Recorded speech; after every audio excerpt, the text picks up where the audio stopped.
unilatérale. Unilateral Depuis son ways indépendance, of existing and le Sénégal civilizational a models. toujours Since défendu its independence, l'égale Senegal has dignité staunchly des cultures defended et des the equal civilisations. dignity of cultures Et cette and diversité doit civilizations. continuer This à être la diversity base must continue de la to be the coexistence pacifique entre les cornerstone peuples. of the peaceful Aucune coexistence nation between peoples. ne devrait No imposer aux nation autres must ses should pratiques ou impose ses on valeurs others comme its normes practices universelles. or its values Le as respect des universal. différences The est le respect for fondement de la difference is the very stabilité et de la paix dans le foundation monde. of peace and Mesdames et stability throughout messieurs, the world. Ladies le Sénégal and est fermement gentlemen, engagé Senegal dans cette is voie. staunchly Nous committed avons on this choisi path. de bâtir un To this État path, résolument rather, we've tourné vers le chosen to développement durable build a avec des state wholly initiatives focused on ambitieuses dans des sustainable domaines tels development que with les énergies propres, ambitious la initiatives in souveraineté terms of clean alimentaire energy, et la food gouvernance sovereignty, transparente. and transparent Mais nous governance. savons que pour However, réussir, we know nous that avons to be besoin de successful l'action in those collective endeavors, we et need de la collective solidarité action and internationale. international Aucun solidarity. pays,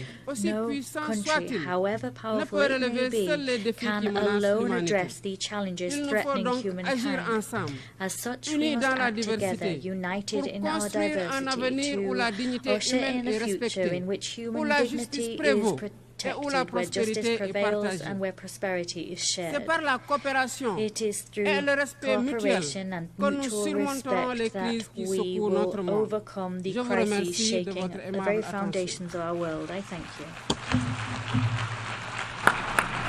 On behalf of the Assembly, I wish to thank the President of the Republic of Senegal.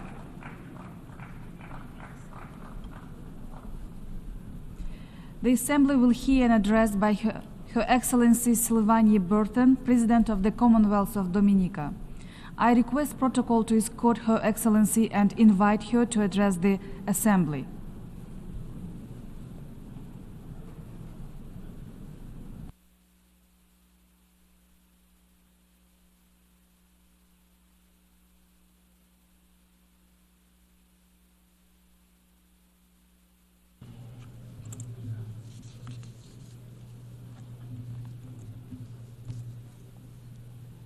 Madam President, Mabrika Mabrika, I greet you in the language of my Kalinago people, the first people of the Caribbean, of whom I am proud to call my ancestors. I proudly bring you warmest greetings from the citizens of the nature island of the Caribbean and the homeland of Olympian gold medalist Thea Lafont Gadsden, the Commonwealth of Dominica. It is an extraordinary honor to address this august body in my capacity as the first female president of the Commonwealth of Dominica and as the first president of indigenous descent. Madam President, our organization was born out of the need to enable dialogue and facilitate cooperation among its members to avoid international conflict. Over time, however, our understanding of human development's contribution to peace building and civilization has improved to the point where cooperation to enhance the human condition now lies at the core of our organization's work. Madam President, progress in many spheres of human endeavor is not equitable, and deliberate action is required to ensure that the most vulnerable among us, namely women, boys, girls, the physically challenged, and senior citizens, are brought from the shadows of neglect and into the light of opportunity. In essence, Excellencies, though we are a small nation, subject to the many challenges of growth and development, we insist that we continue to be our brother's keeper and join our voice with those who believe that no one, regardless of location, race, ethnicity, gender, or religion, no one is left behind in the relentless pursuit of advancement.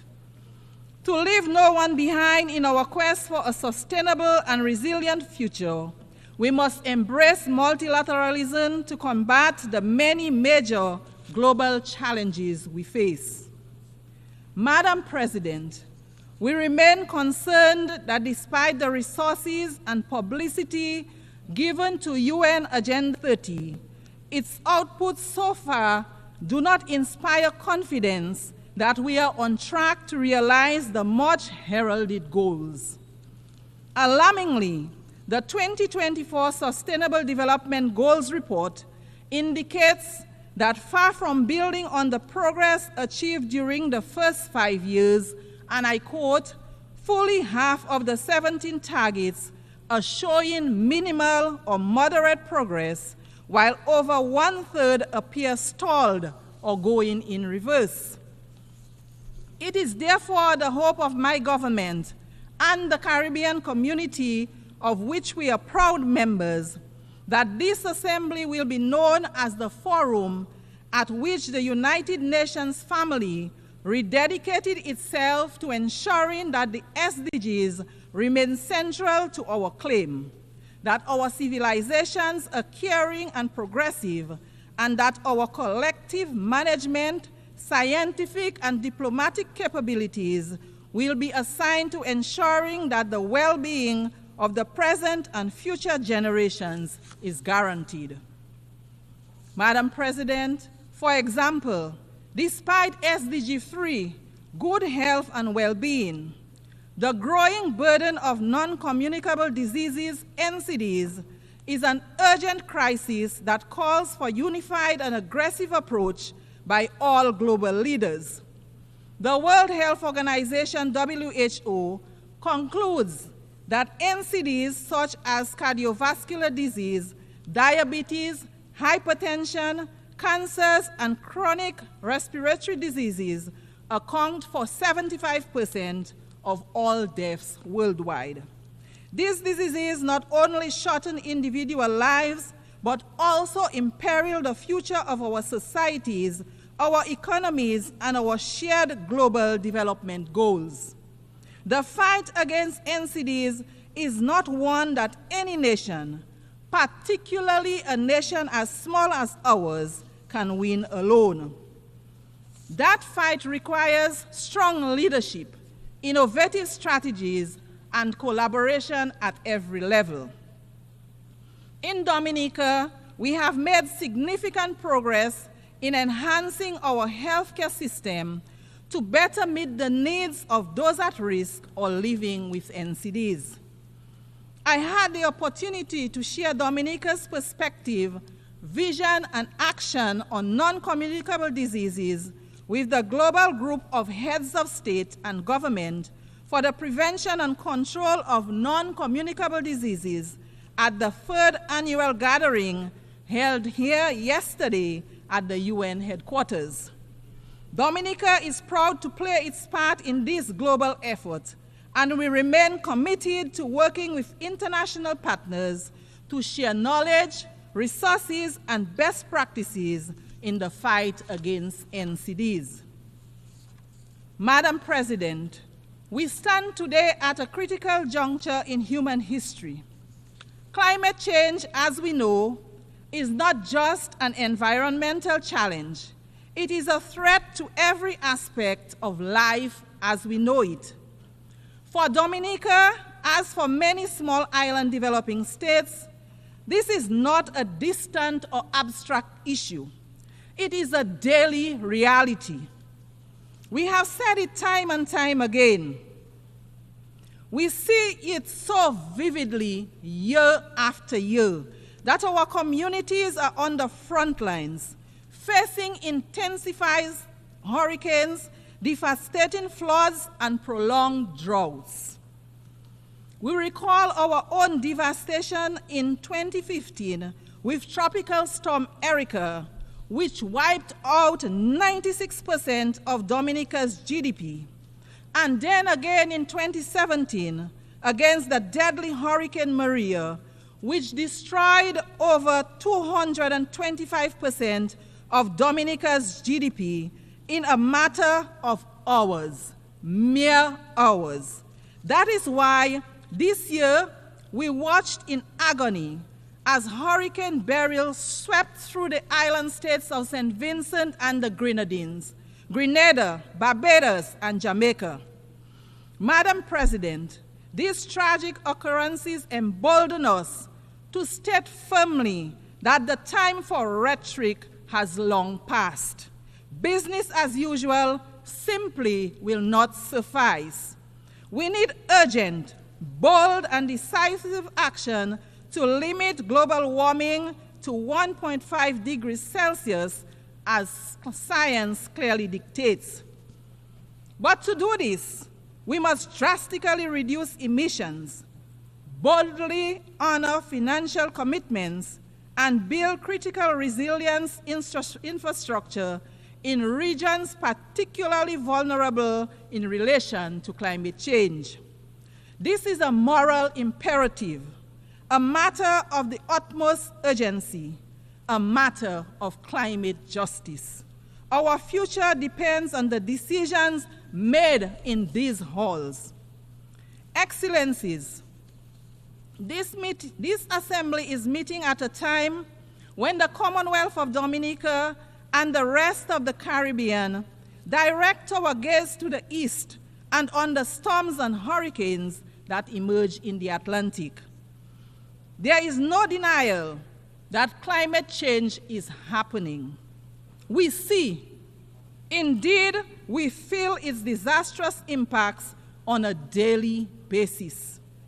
Already, the warnings of weather scientists regarding global warming and the consequent increase in frequency and severity of storms have proved to be accurate.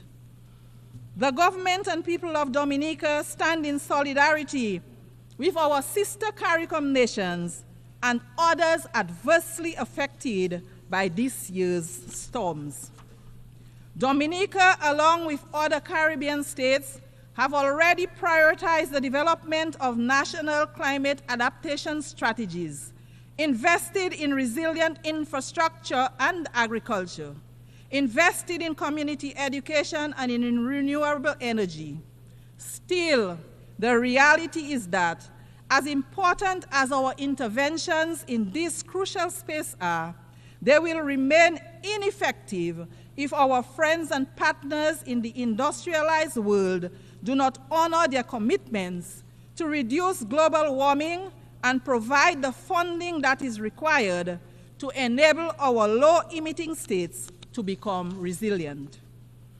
We therefore seize this opportunity to urge that the ethical pledges made via the Kyoto Protocol, the Paris Agreement, the Climate Action Summit, and within the framework of the Green Climate Fund be honored in the interest of the global community. Prime Minister Honorable Dr. Roosevelt Skerrit has been sounding that call at every opportunity he gets. We are sounding that call again at this assembly. The high-emitting countries need to recognize and accept responsibility for their destructive practices and do the noble thing. We will not relent until they do. Madam President, our world is at the crossroads.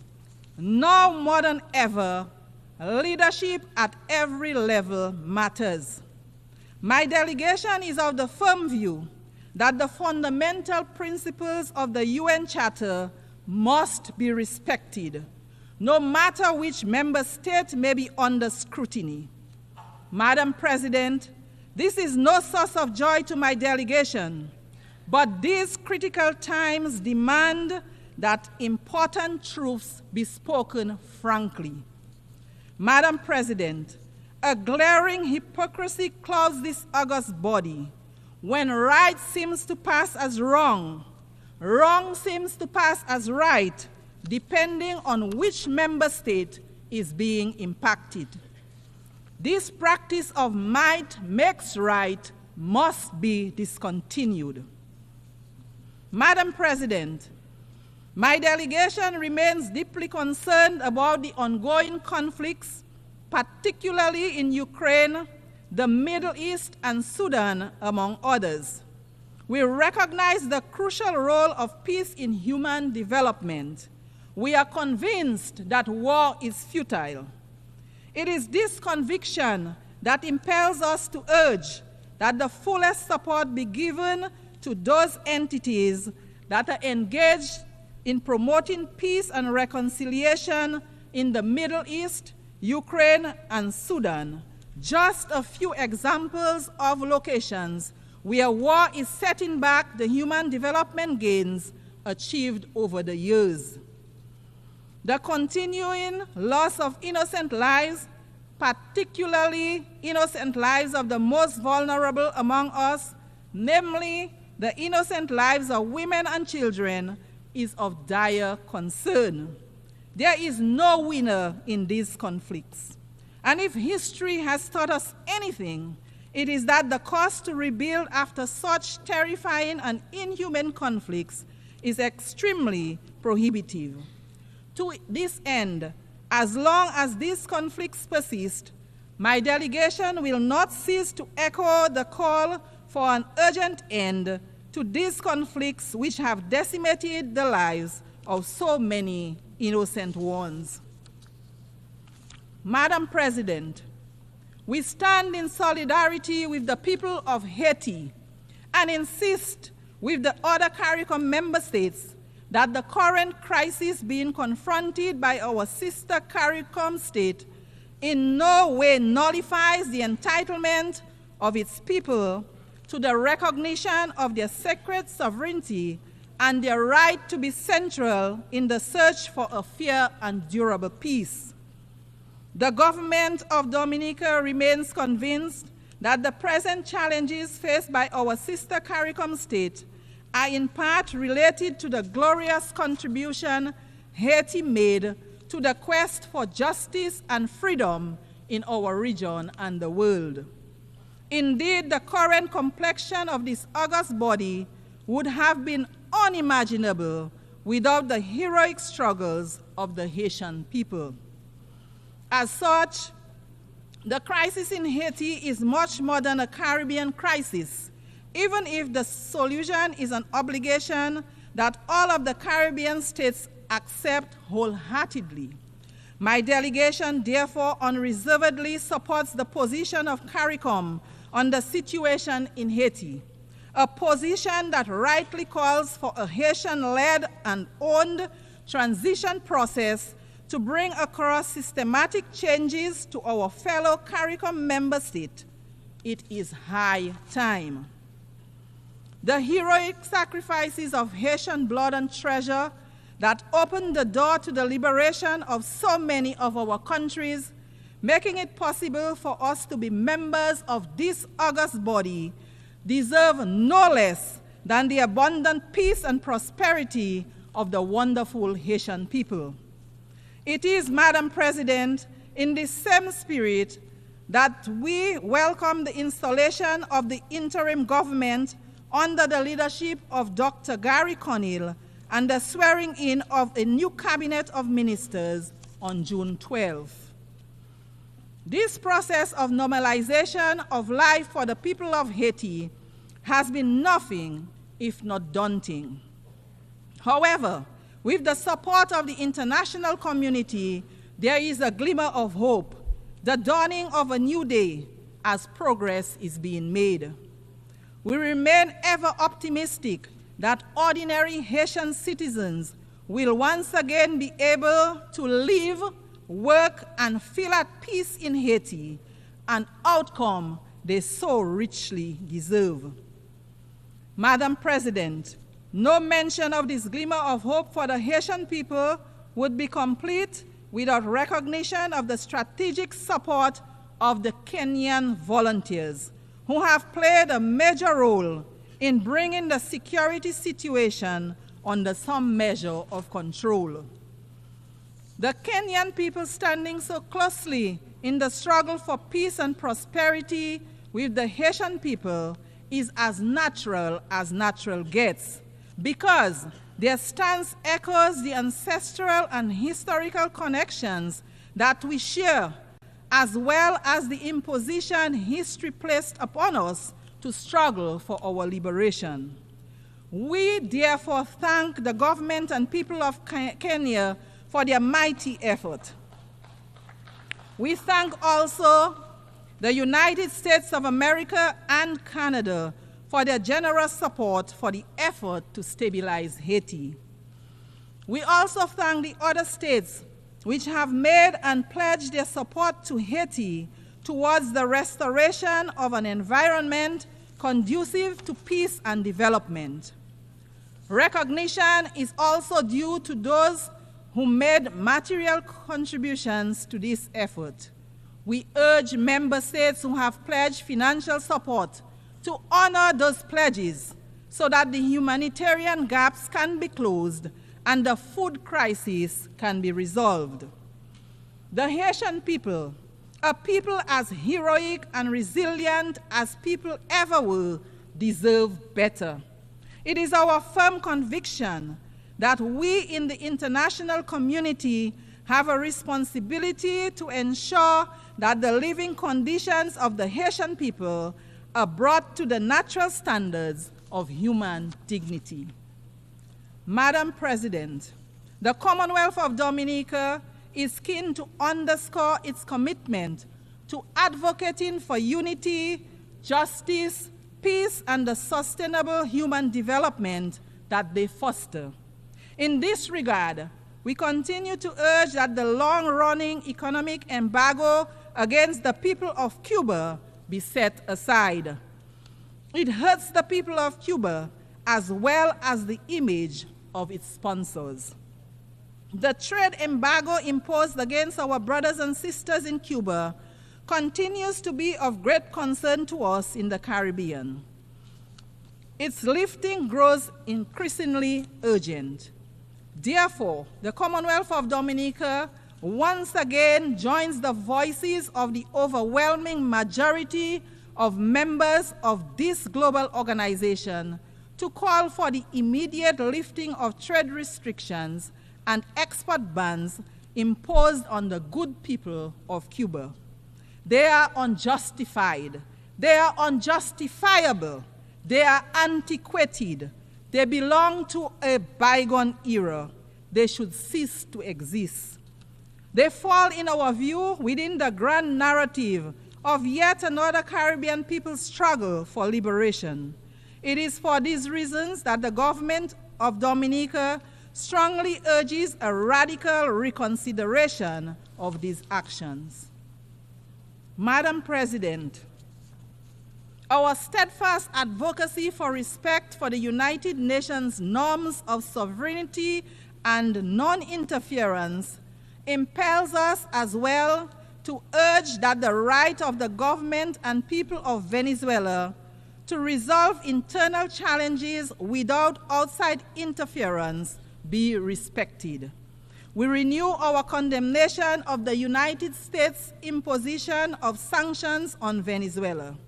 The resulting hardship forced upon the people of Venezuela needs an immediate and complete end. Madam President, in closing, my delegation is pleased to leave this august body with reference to a most valuable and appropriate gift for this forum at this point in time. My ancestors, the Kalinago people, lived in harmony with Mother Nature, drawing on nature for food and general well-being, including medicinal plants. The benefits to a life in harmony with Mother Nature are many. Their impact on the environment was minimal. The benefits to human health were long, active lives with minimal burden of chronic diseases. My ancestors also lived a communal life marked by social cohesion. My delegation recommends this way of life of our Kalinago people to this body. Madam President, I wish Your Excellency and all the delegations participating in the 79th session every success in their deliberations. In the language of my Kalinago people, Ayahora, which means thank you. I thank you for the courtesy of your attention.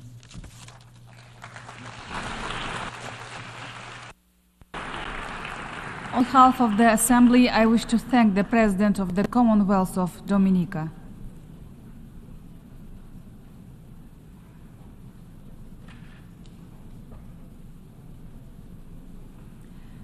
The Assembly will hear an address by Her Excellency Hilde Heine, President of the Republic of the Marshall Islands. I request protocol to escort Her Excellency and invite her to address the Assembly.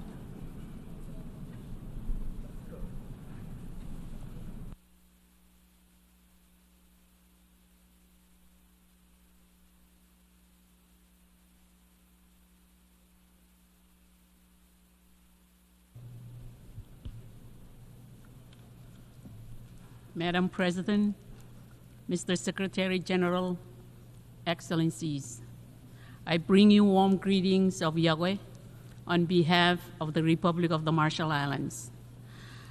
Madam President, I congratulate you upon your election and look forward to your leadership. Madam President, we cannot ignore that our common multilateral progress is failing us in the hours of greatest need. Perhaps most at risk are human rights, the fundamental freedoms which must be afforded every citizen of this planet. This accountability applies to all, without exception or double standards. The Human Rights Council must also work towards a balanced agenda, an inclusive approach to human rights within our diverse global setting. Our own unique legacy and complex challenges with nuclear testing impacts, with climate change, and other fundamental challenges informs our perspective that the voices of the most vulnerable must never be drowned out. These convictions are why the Marshall Islands is a candidate for UN Human Rights Council term 2025 to 2027. With the endorsement of the Pacific Islands Forum leaders. Madam President, for nearly a year, nations around the world have expressed grave concern regarding extreme violence in Gaza and Israel, not just the horrific events which led to this grave conflict, but also the disproportionate and devastating response visited upon an innocent civilian population. Madam President, as we look forward to next year's UN Oceans Summit in France, it is vital that the international community takes action to protect the health and biodiversity of our oceans.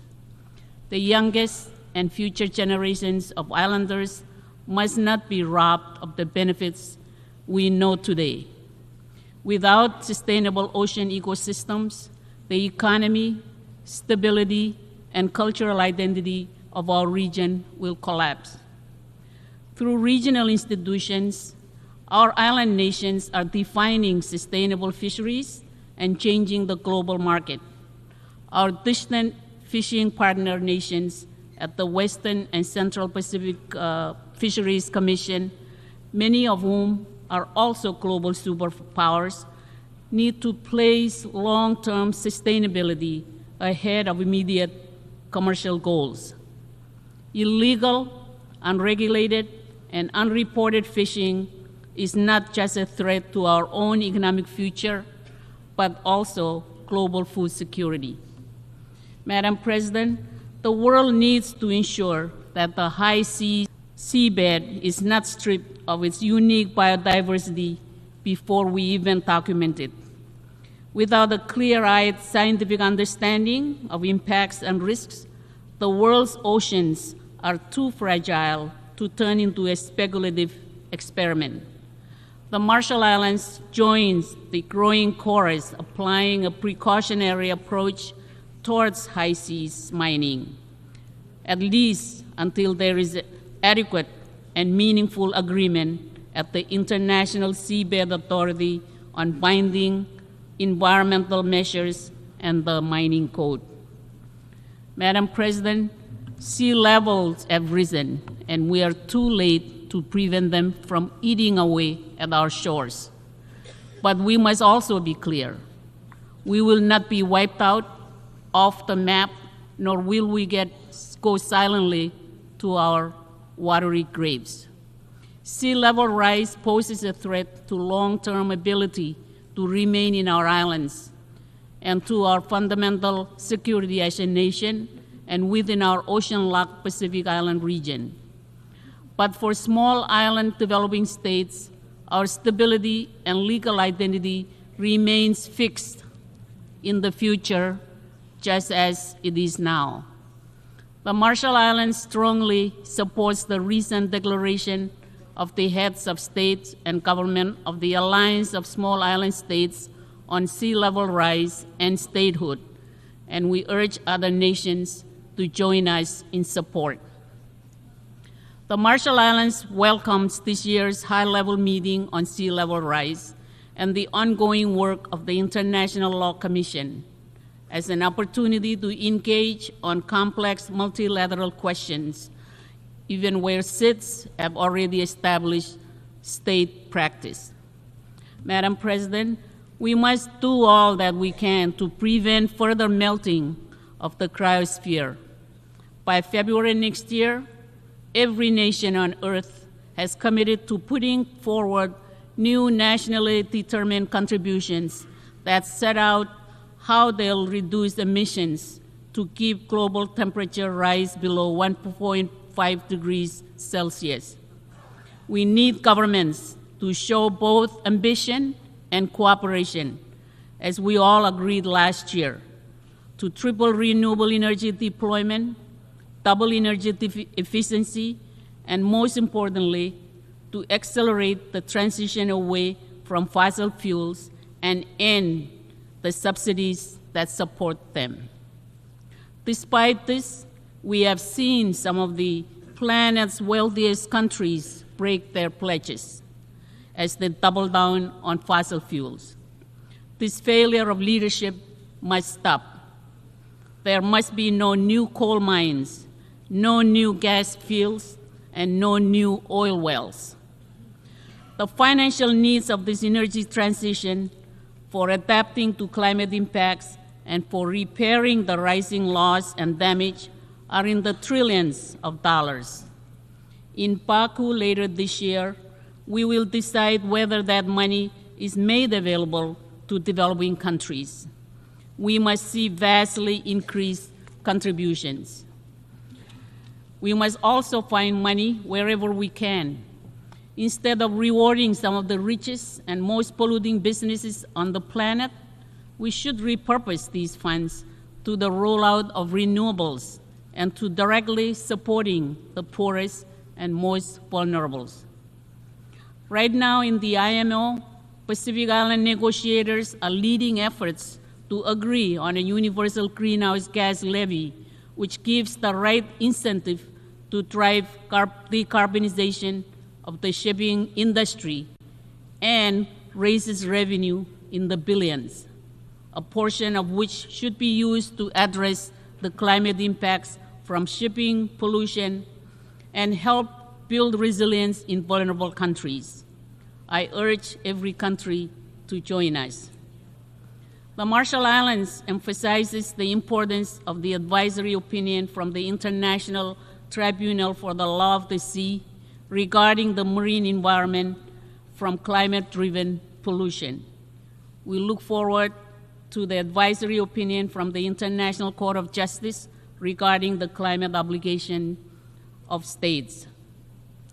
Madam President, the Marshall Islands experienced 67 known atmospheric nuclear tests between 1946 and 1958, resulting in an ongoing legacy of death, illness, and contamination. The impacts are handed down generation to generation. These impacts continue to challenge our human rights. In our culture, our identity is our land. Testing impacts left behind deep scars, with communities remaining in exile from their home islands, billions of dollars in unmet adjudicated claims, and a social and environmental burden upon our youngest and future generations. To help ensure nuclear risk is eliminated, the Marshall Islands is working towards accession to the 1963 Partial Test Ban Treaty as well as the Treaty of Rarotonga and its nuclear-free zone. Madam President, we did not choose this nuclear fate. It was chosen for us. UN Trusteeship Resolution 1082 and 1493 were adopted in 1954 and 1956 respectively, despite petitions to the contrary by our Marshallese leaders. These tests were undertaken by the United States, acting as the United Nations administering authority. These resolutions remain the only time in which any UN organ has ever explicitly authorized the detonation of nuclear weapons. We cannot undo the past. But as a United Nations, we owe it to ourselves to make amends through the adoption of a resolution which formally apologizes for the failure to heed the petition of the Marshallese people. By doing so, all of us will begin the process of healing and to reestablish faith and trust in this institution. Madam President, our strong work on human rights and nuclear testing impacts is a fundamental and foundational effort to address transitional human rights, and we call attention to document HRC/57/77, the report of the UN High Commissioner for Human Rights on the nuclear legacy in the Marshall Islands and its human rights impacts. In particular, I emphasize my nation's unequivocal support for the High Commissioner's important conclusions and recommendations on further action for my own government, for the United States, and for the United Nations. Madam President, as a nuclear-affected state, we seek to work with other affected nations and peoples, including Kiribati, French Polynesia, Australia, Algeria, Kazakhstan, North Korea, and the Xinjiang province of mainland China, and within the United States. All should realize that the responsibility to fully address the harms resulting from the use, detonation, or testing of nuclear weapons lies, respectively, with the member states that have done so. This is the basis of UN General Assembly Resolution 78/240 on victim assistance and environmental remediation. And all must know that the scars upon our collective lands and peoples are firm lessons for nuclear weapons elimination.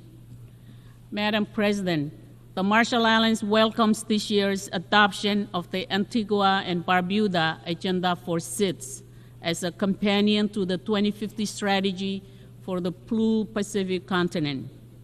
It is vital that island-driven strategies are better addressed.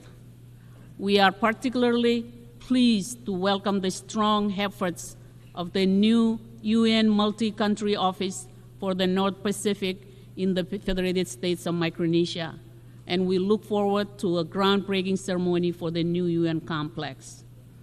Madam President, this year's Triennial Conference of Pacific Women hosted in the Marshall Islands demonstrated the region's continued commitment to advancing gender equality with a focus on the health of women and girls, gender-responsive climate justice, and gender-based violence to strengthen and uplift women and girls across the Pacific. It is important in our work going forward that we progress national implementation at scale and build intersections with UN Women and international system assistance, including as a full region and with the UN North Pacific Multi-Country Office. Madam President, we have long understood island-led security in our region, but for many, we are only starting to build formal security foundations at a time when full policy strength is needed to turn the Pacific Islands Forum Boyd Declaration on regional security into action. Recent UN action under the Secretary General's Peace Building Fund is a key step up to strengthen treatment of the link between climate and security. We now need to address with our own direct Pacific voices geopolitical tension to ensure that our democratic island priorities drive our future, free of external influence and coercion. Climate impacts pose a grave security challenge alone, but tackling them with core institutions under external stress, coupled with our underlying fragility, risks epic disaster. Madam President, Russia's continued aggression against Ukraine is a threat to basic democratic norms, human rights, and international accountability.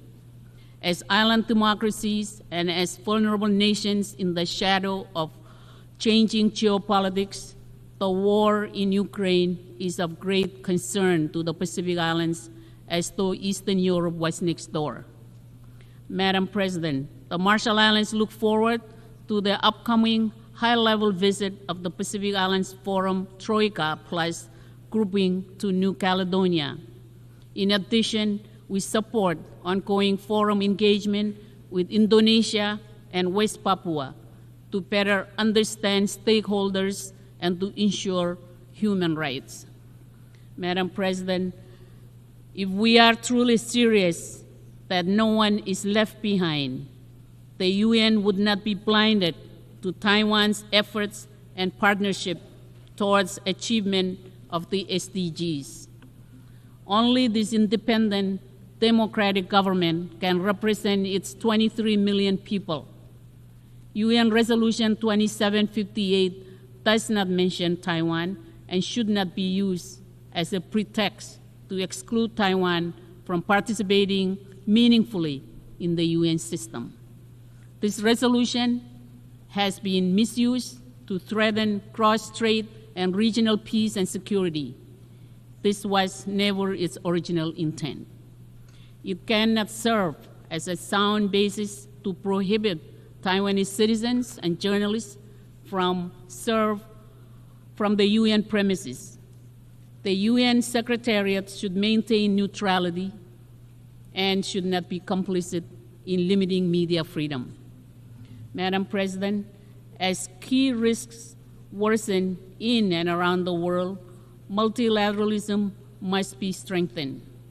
For small and vulnerable nations, the United Nations, despite all its faults, remains the only institution which offers us a vital platform to voice our concerns, issues, and at times seek shelter from the ravages of conflicts and climate change.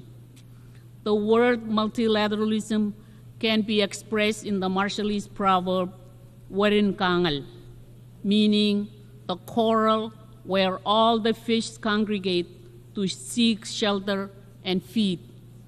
Let us all nourish and maintain it for ourselves and future generations. Mr. President, the United Nations is that very coral, Warin Kangal. Let us leave no country behind. Thank you, and komoltada.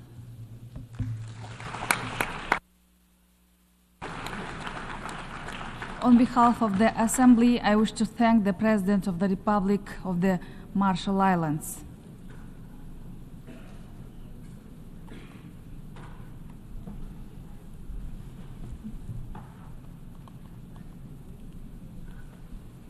We shall now continue the general debate.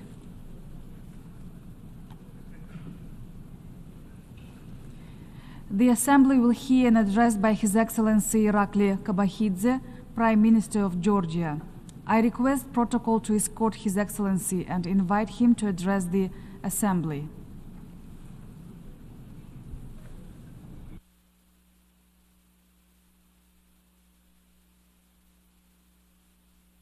Madam President, Mr. Secretary General, esteemed colleagues, ladies and gentlemen, dear friends of my country, it's a great honor to be with you today to address so many different nations of the world. We are a government that believes Georgia inherently deserves to be a peaceful, stable, and developed country. With this in mind, over the last decade, we have ensured that Georgia develops along this trajectory. We have made some tough choices and were never afraid of the challenge. We never chose an easy path, and we always prioritized our nation and our people. As a result, we are reclaiming our nation's pride, the pride and dignity that a country with 3,000 years of history deserves. We gather here in times of unprecedented global challenges, when interlinking crises of escalating conflicts, climate change, and rising humanitarian needs remain complex. These challenges require bold actions. Georgia has never been afraid of bold actions. The last couple of years have been difficult for our region. While we should be concentrating on global challenges such as development and problem solving, the ongoing war in Ukraine has caused an unprecedented level of uncertainty and a humanitarian crisis. I would like to underline once again Georgia's support for the sovereignty and territorial integrity of Ukraine within its internationally recognized borders remains firm and unwavering. Understanding the first-hand importance of peace, we have led the effort to transform our immediate South Caucasus region from a region of conflicts into a region of opportunities. We welcome the process of peaceful settlement between Armenia and Azerbaijan, and in particular, the efforts aimed at normalizing relations with neighboring countries.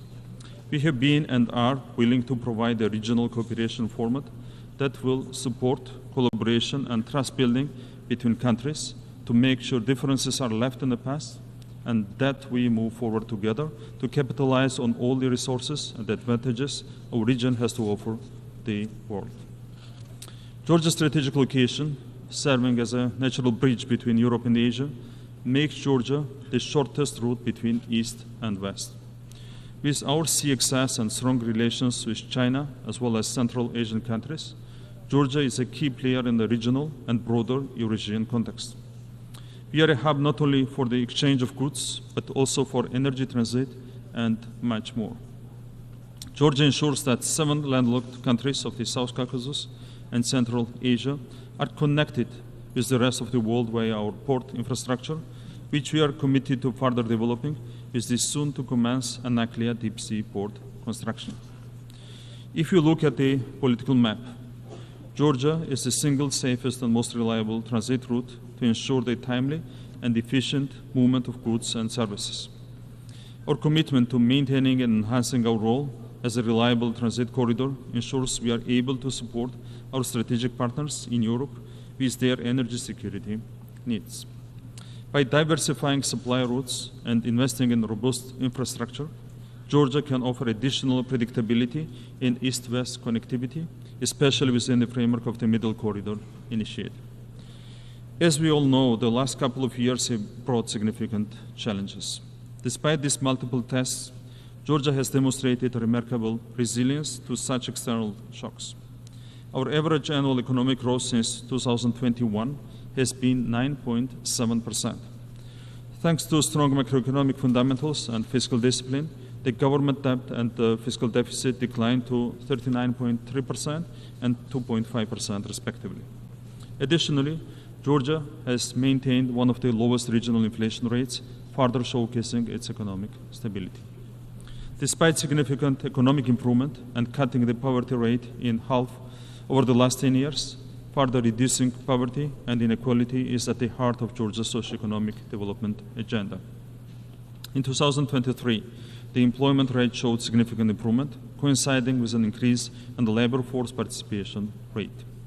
The positive trend continued in the first half of 2024 as well, when the unemployment rate decreased to a record low of 13.7%. Georgia's effective performance is duly reflected in international rankings from the world's most reputable agencies. The Global Competitiveness Survey by the World Economic Forum ranks Georgia 20th in the world and 11th in Europe in terms of corruption control, while in terms of rule of law, Georgia ranks 29th in the world and 14th in Europe. The International Budget Partnerships Open Budget Survey ranks Georgia as #1 in terms of budget transparency globally. Transparency in the time of war by the European Research Center for Anti-Corruption and State Building placed Georgia 17th in its 2023 ranking, ahead of 15 EU member states and 4 G7 states. Additionally, Georgia is the 25th freest economy in the world, according to Fraser Institute's Economic Freedom of the World Report, once again ahead of many leading economies. The Heritage Foundation's Index of Economic Freedom ranked Georgia 19th in Europe and 32nd globally, once again ahead of many EU countries. According to the OECD FDI Regulatory Restrictiveness Index, Georgia ranked 8th among more than 80 countries as one of the most open economies in the world in terms of attracting investments. That's the reason why Georgia's FDI to GDP ratio is one of the highest among peer countries. FDI in 2023 amounted to 1.9 billion USD, representing 6.2% of GDP. In the post-pandemic period until now, Georgia has attracted 6.2 billion USD in FDI, further supplementing Georgia's transformation into a regional multifunctional hub that serves all things business. Even though we hosted more than 7 million tourists last year, showing a strong bounce back in post-COVID recovery, Georgia still maintains one of the lowest crime rates globally. According to Numbeo, Georgia ranks 8th in Europe and 21st globally, thanks to our law enforcement agencies and professionals. Despite the fact that 20% of our territories are under illegal occupation, we continue to thrive, continue to grow, and continue to make sure that our children live in a better, stronger, and more dignified Georgia.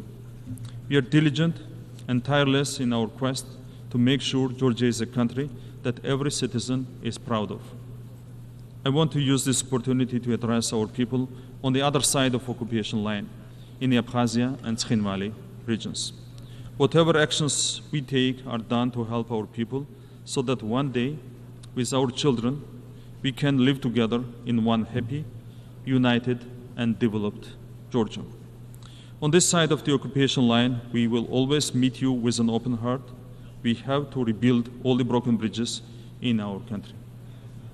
Dear colleagues and friends of my country, in conclusion, Georgia is at a pivotal point in its modern history, and we, as the government of the people, are determined to guide our country in the best interests of the nation, to make sure we overcome all our challenges and become stronger and more successful than ever before.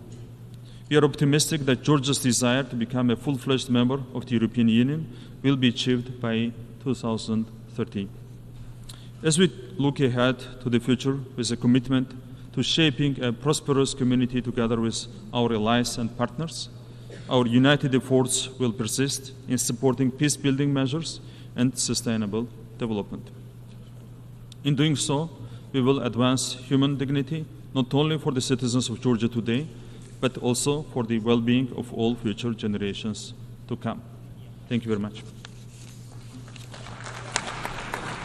On behalf of the Assembly, I wish to thank the Prime Minister of Georgia.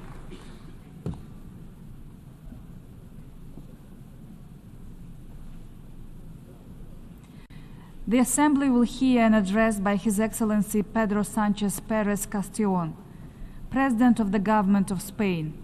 I request protocol to escort His Excellency and invite him to address the Assembly.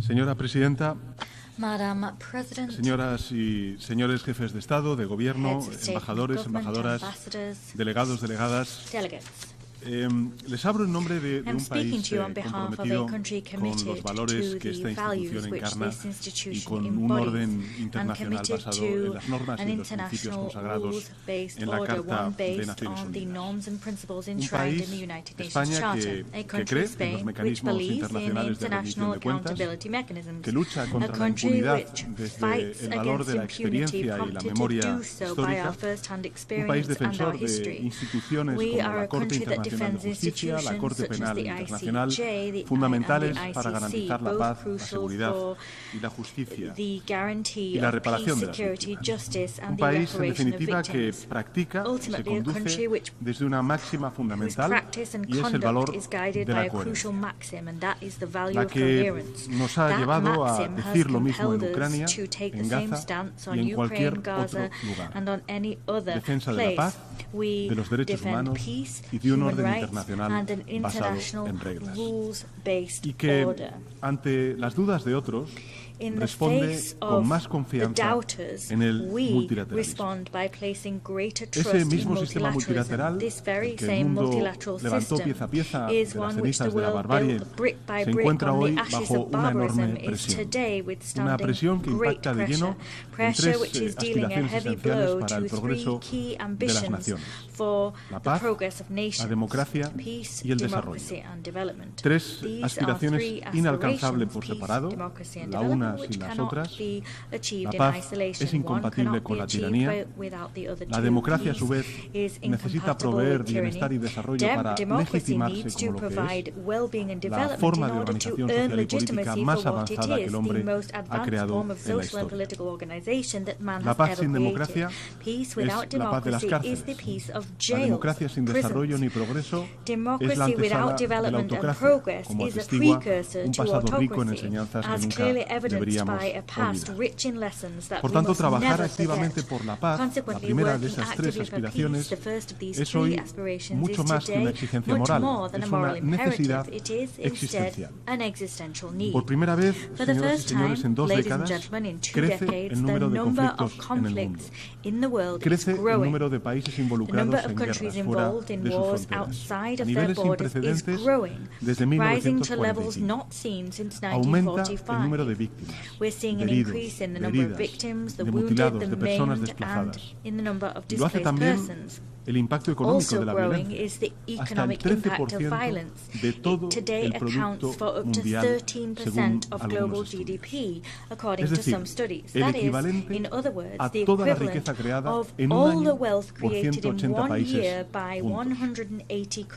Estas cifras no solo ponen voz a un gran fracaso colectivo, que lo es, son la constatación de una enfermedad global que corroe tanto los cimientos del sistema multilateral como los de un orden internacional basado en principios y en normas.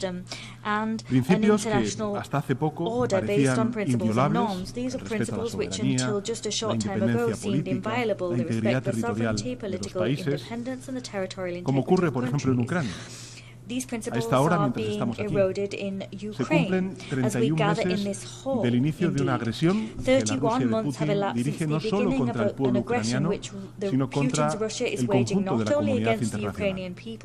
Una agresión que no debería prolongarse ni un día más.